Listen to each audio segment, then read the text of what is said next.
la monnaie, c'est quoi? La monnaie, c'est un objet qui, en principe, est produit par un groupe, une communauté, et dont l'objectif est d'être utilisé comme moyen d'échange, dont les images sont porteuses des vérités de cette communauté. C'est un objet qui est reconnu vraiment par la communauté et dont l'objectif est vraiment la diffusion pour les échanges, mais c'est aussi une propagande, la monnaie.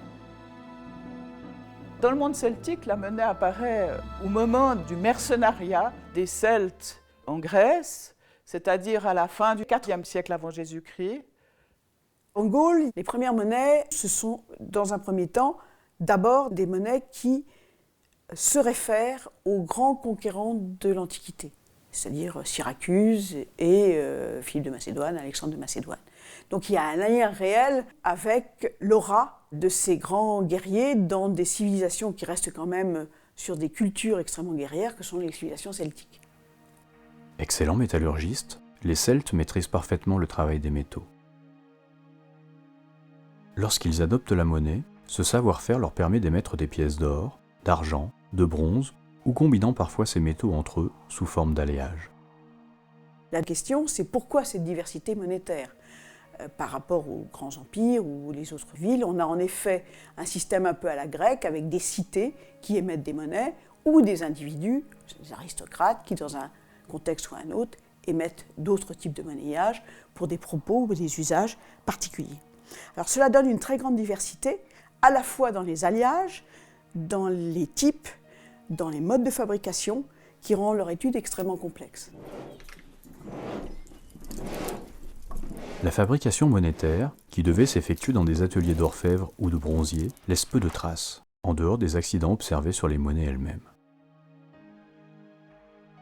La fabrication monétaire exige une longue expérience du traitement du métal. Elle doit répondre à des contraintes très précises imposées par le pouvoir émetteur. Une proportion de métal précieux garantie, une couleur, une taille, un poids constant, ainsi qu'une qualité de l'empreinte monétaire assurant sa lisibilité. Le tout dans le cadre d'une fabrication en série. Plusieurs techniques ont pu être utilisées pour parvenir à ces productions de masse. La préparation des alliages monétaires se faisait dans des creusets de petite taille, permettant une meilleure maîtrise de l'homogénéité et une coulée plus facile.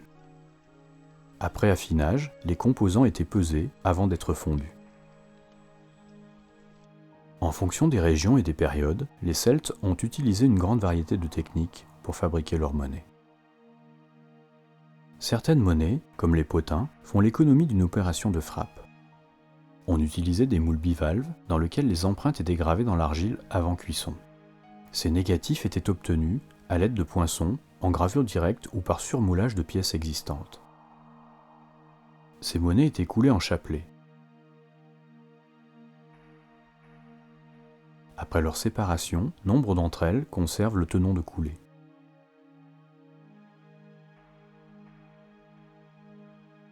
L'alliage, à base de cuivre, très riche en étain et parfois complété de plomb dans certaines séries, rend toute frappe impossible, mais est très malléable lors de la coulée. Certains sites archéologiques, comme le mont Vully, dans le canton de Fribourg, en Suisse, ont livré de précieux objets permettant de comprendre les processus de fabrication de certaines monnaies. Sur l'oppidum du mont Vully, on a retrouvé en tout 72 monnaies gauloises, toutes antérieures à 100 avant Jésus-Christ. Et évidemment, ce fameux coin monétaire, cette petite chose qui est une chose absolument extraordinaire, dans la mesure où nous connaissons très peu de coins monétaires pour la période de l'Athènes finale, c'est-à-dire de la période celtique finale. Alors, un coin monétaire, c'est un objet qui sert à frapper les monnaies.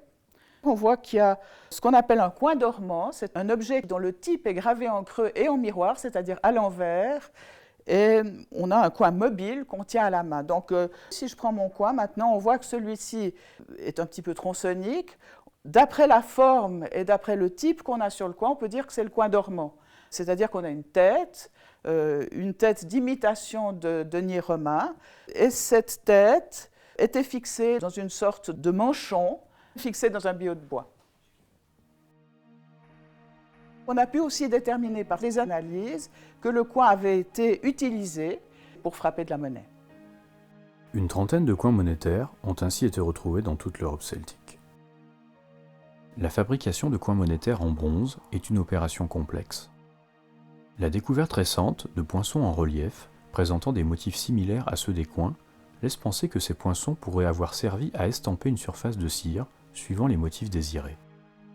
L'empreinte en cire pouvait alors être moulée dans de l'argile réfractaire, selon le procédé de la cire perdue. Après décirage, le moule ainsi obtenu permettait de couler le coin d'une seule pièce. La gravure des motifs pouvait ensuite être affinée par emboutissage et par enlèvement de métal. Cette opération exigeait un métal non durci pour obtenir la finesse de l'empreinte nécessaire. Les analyses de certains coins ont révélé l'utilisation d'un alliage de bronze particulier ainsi que des phases de recuit pour endurcir la surface. Pour éviter l'éclatement des coins lors de la frappe, ceux-ci étaient parfois enchâssés dans un manchon en fer. La frappe de monnaie implique de produire des flancs, ces pastilles d'or ou d'argent qui seront emboutis et emprunts au motif du coin monétaire. Les flancs pouvaient être obtenus par coulée à la cire perdue dans des moules en chapelet, par coulée en lingots ou découpage à l'emporte-pièce. Les flancs ainsi obtenus étaient emprunts par emboutissage entre deux coins monétaires en bronze, c'est la frappe au marteau.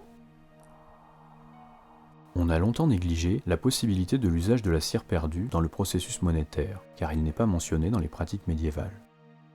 En préparant des tiges de cire comme celle-ci, ça c'est de la cire d'abeille, et en créant des gabarits à la bonne taille, on sait qu'il suffit de couper tous les X centimètres ou millimètres pour avoir exactement le poids de métal qui est nécessaire pour arriver au poids final de la pièce que l'on veut réaliser.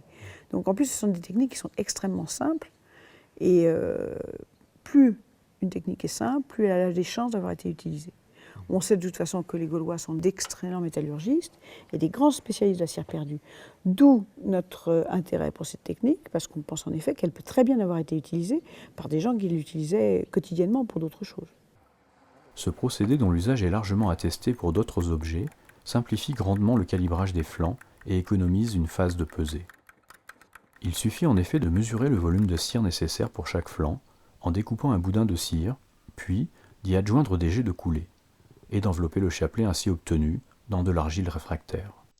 On cuit alors les moules pour enchâsser la cire, et il ne reste plus qu'à couler l'alliage dans le moule ainsi durci pour obtenir des flancs parfaitement calibrés, à la surface parfaitement lisse. Cette technique de la cire perdue pourrait également avoir été employée pour obtenir directement des monnaies, comme certains types retrouvés en nombre sur le site de Bibracte. L'opération est la même que pour l'obtention de flancs, à ceci près que chaque volume de cire est empreint du motif des futures monnaies par simple frappe à l'aide de coins monétaires. Ce qui est intéressant quand même dans le système, c'est qu'on a le même geste exactement que si on frappait sur métal.